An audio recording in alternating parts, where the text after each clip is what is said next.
On behalf of my co-authors, I'm very pleased to present to you the results of trophimune trial assessing the efficacy of avelumab in patients with gestational trophoblastic tumor resistant to monochemotherapy.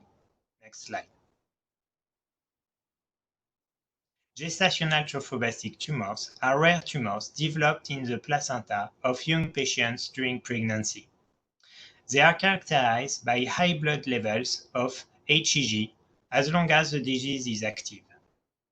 Standard treatments rely on chemotherapy, either as single agent in low-risk disease or polychemotherapy in high-risk disease.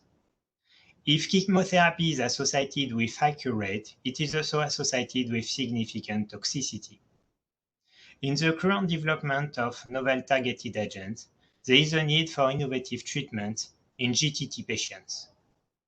There is a very strong rationale for assessing avelumab, an immunotherapy meant to activate the immune system against the tumor cells in GTT patients.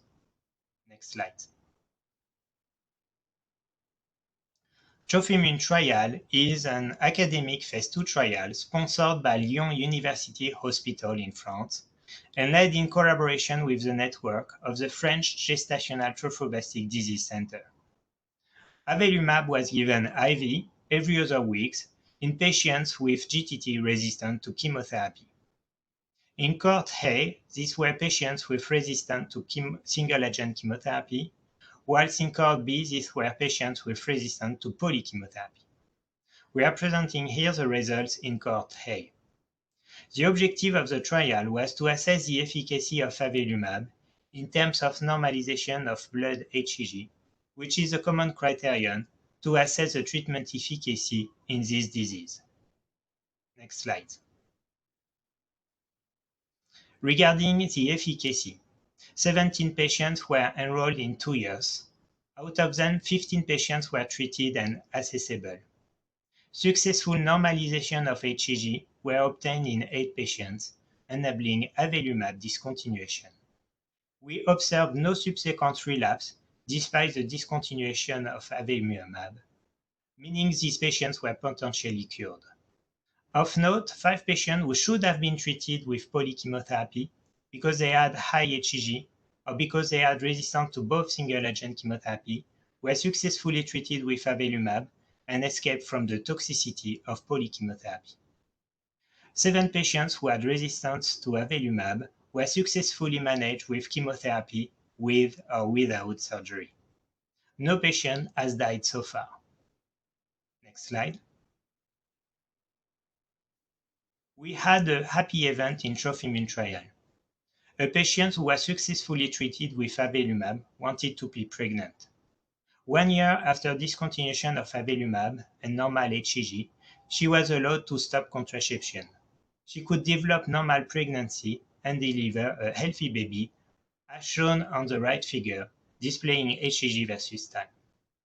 This is the first report of a normal pregnancy in a patient previously cured from her tumor with immunotherapy.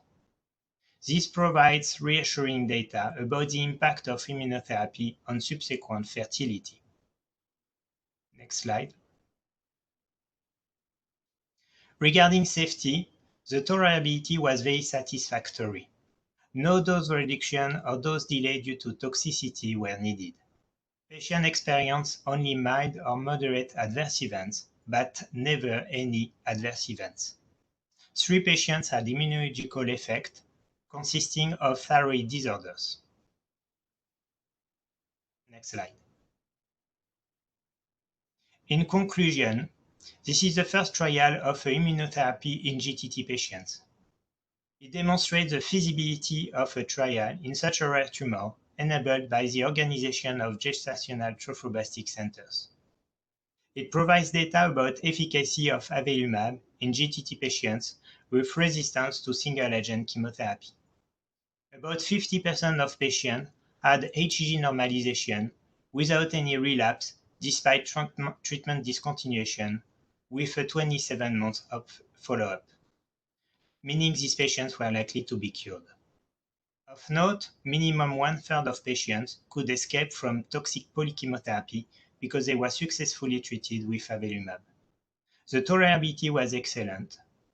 A patient who was cured with avelumab could develop normal subsequent pregnancy. We believe avelumab is a new therapeutic option in patients with GTT and resistant to monochemotherapy. The ongoing TROPHAMET trial is assessing the efficacy of methotrexate and avelumab in first-line setting before the occurrence of resistance. Next slide. We want to thank the patients who participated in the trial who are like pioneers, the members of the French Gestational Trophoblastic Disease Centers, the investigators, the study coordinators and study nurses, the scientists involved in the project, Lyon University Hospital, which was the sponsor of the trial, the French National Cancer Institute, and Merck for their support and trust. Thank you.